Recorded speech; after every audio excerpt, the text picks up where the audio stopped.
Welcome to Under the Brand. I'm your host, Valerie Jennings, CEO, AI strategist, and founder of Jennings Social Media and MarTech. In each episode, we go beyond the polished logos and campaigns to explore the real stories, strategies, and creativity behind the world's most influential brands and rising ventures. From bold founders to disruptive innovators, we uncover what drives brand identity, digital growth, and lasting impact. This is where business gets personal. Welcome to Under the Brand. This is our very first episode launching J. Michael's Tavern Grille with passion, precision, and plates. I'm so excited to welcome these two founders today, and we are at the weeks, maybe days, before the opening of this fantastic restaurant. Welcome to this episode. I'm Valerie Jennings. Jeff Groth and Kurt Holden are joining me today. Jeff has launched restaurants across the country, and Kurt has also owned and operated restaurants as well as many other business ventures. Our agency, JSMM, is launching the brand and marketing for J. Michael's Tavern and Grill. So let's get started with some questions. How did you two meet, and what inspired you to open this restaurant in Stuart, Florida? Well, one of my places down the road here, Kurt used to frequent, and we became good friends, golfing buddies, and one thing led to another, and here we are. Well, golf definitely brings people together. And Kurt, I know you also have a history in the restaurant industry, right? That's right.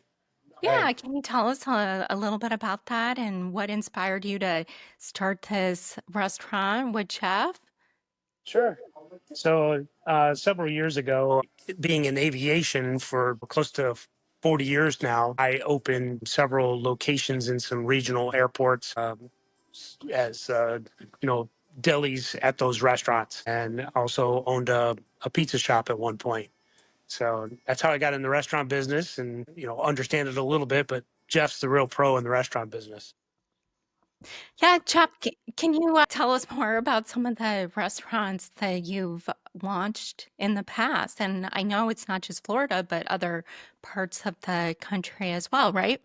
Well, I'm originally from the tundra of Minnesota, and I had a chain of restaurants up there, bar, restaurants, blues and jazz clubs, and I retired back in about 1998 and sold them all and came down to Florida, got tired of sitting around and got back into the industry. I owned a couple of them that were down here that I sold. And then I partnered up with an individual, and we had four very, very successful ones down here, and which I can't name because of confidentiality agreements.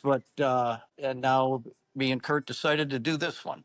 That's awesome. Congratulations to both of you. Thank You you. know, you guys have both had interesting careers, aviation, restaurants, probably many other business ventures I don't even know about. What are some of the biggest lessons that stood out from these previous ventures that our audience can learn from? Well, in the restaurant field, which I've been in it since I was 14 years old. It's the only thing I've ever done. Other venture I had is I owned a chain of waterbed stores in Texas, but that was back in the 80s. But I still had my restaurants. And anyways, I've pretty much self-taught from A to Z when it comes to the operations of a hospitality environment. The most important thing is guest service. It's can't be described any better than that. It starts from when they get out of their car in the parking lot till when they leave and go back to their car. Everything has got to be A1, as good as you can do it, and it has to be consistent. You have to be consistent in your product and consistent in your service. And if you can offer that, you can be a success. And again, I started when I was 14 years old, dishwashing. I worked every position, worked my way up to owner. I had bought my first bar when I was 18, and that's all I've been doing since then. I That's tried to retire, and that didn't work. can't do it.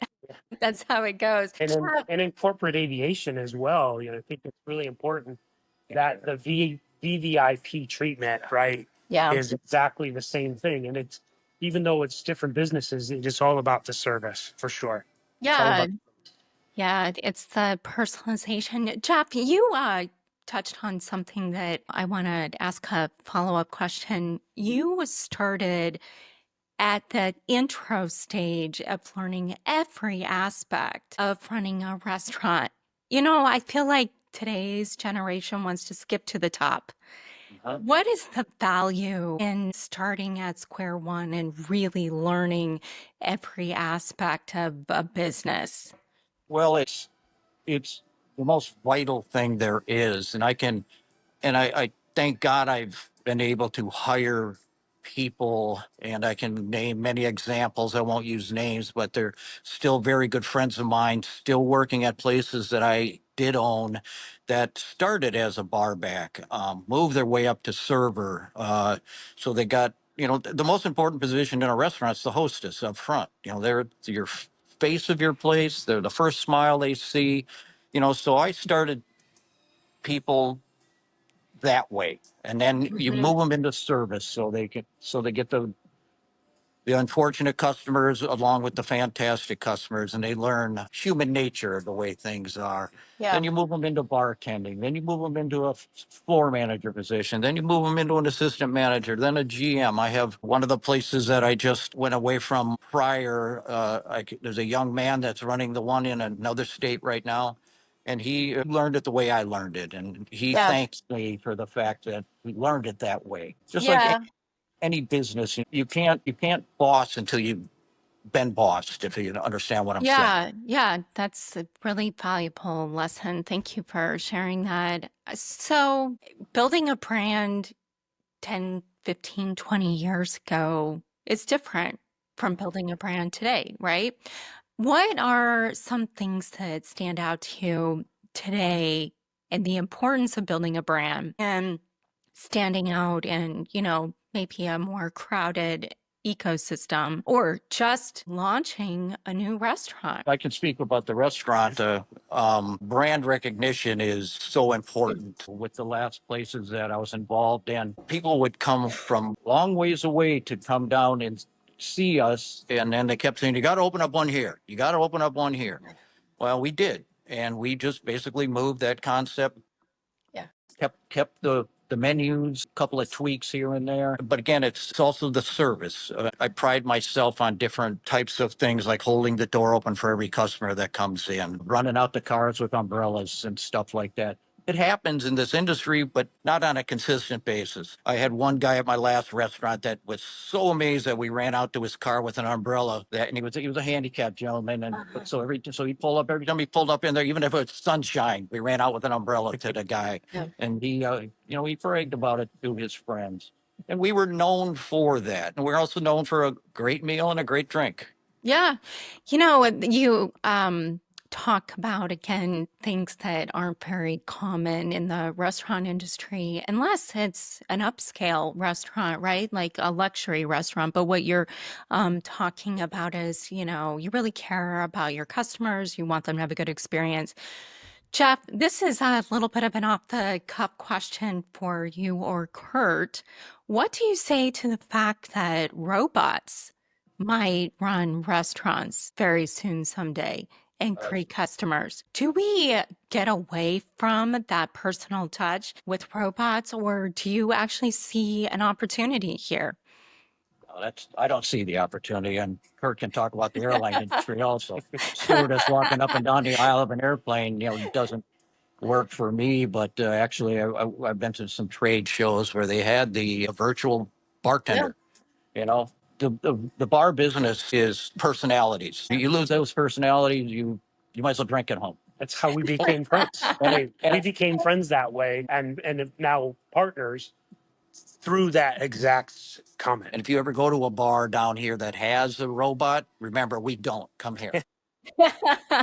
Well, I mean, it'll be interesting to see what this looks like in the future. I read an article that said now they're looking to replace real estate agents with robots that can give the tours instead of the agents.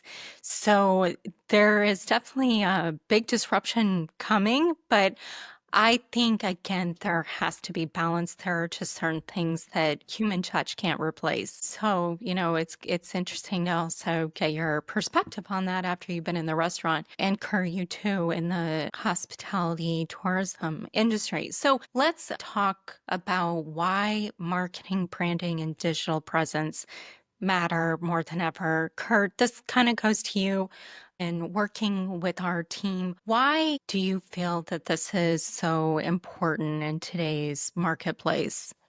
I think you said it earlier, this is a very full business, right? In restaurants, you can look around just around this block and there's, two, three, four restaurants just within a couple of steps away from each other. The marketing and consistency of that marketing is so important to continue to be the name that people speak about, right? And if you don't continue to market, you don't continue to advertise, you will lose that, and it very very quickly can go away. So that's why I truly believe in consistency in this, and it doesn't have to be over the top anymore. Right. Like this interview, right? Where you're in Kansas City and we're in Stuart, Florida, and we're Yes. doing this interview very easily. Yeah. Yeah.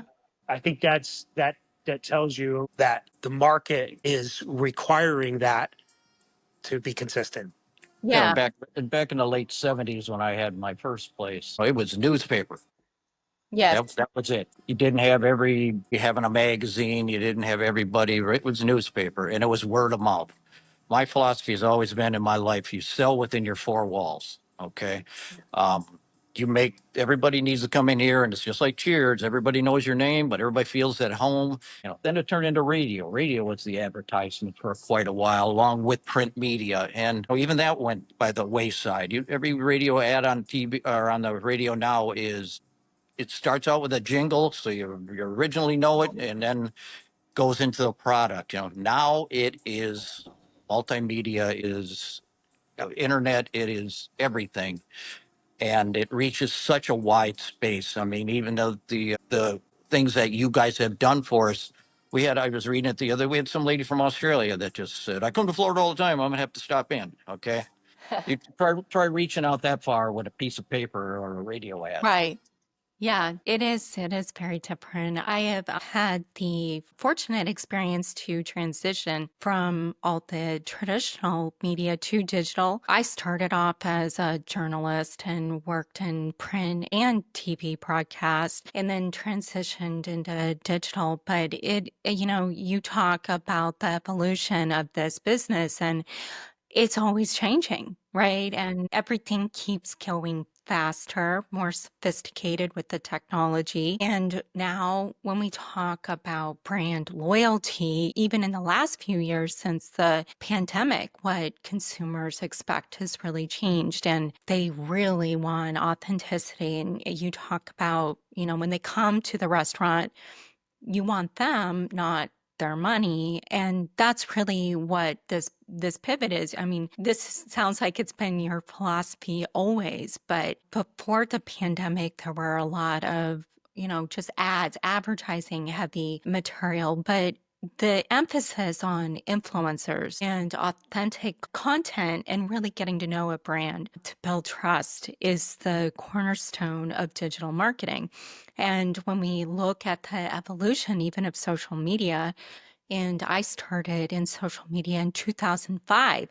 So even before Facebook was around, it was authentic interviews like this one that we're doing, and blogging and working with bloggers who were influencers. And we evolved, and now we're back to our roots, this more, grassroots style, get to know the brand, the people buying the brand, and letting the consumers feel that brand and trust that brand. Again, great business advice. Anybody that is looking to launch a brand or start a business, Jeff and Kurt both have had such an amazing business story. We're very lucky to have them. Stay tuned for future episodes where we explore strategies and tactics from behind the scenes. I'm Valerie Jennings. Thank you for watching. Thanks for tuning into Under the Brand. If you loved today's episode, subscribe wherever you get your podcasts, leave a review, and follow us on social media at JSMM Tech for more insights. To learn more about working with our team or getting featured on the show, visit jsmmtech.com. Until next time, keep building boldly.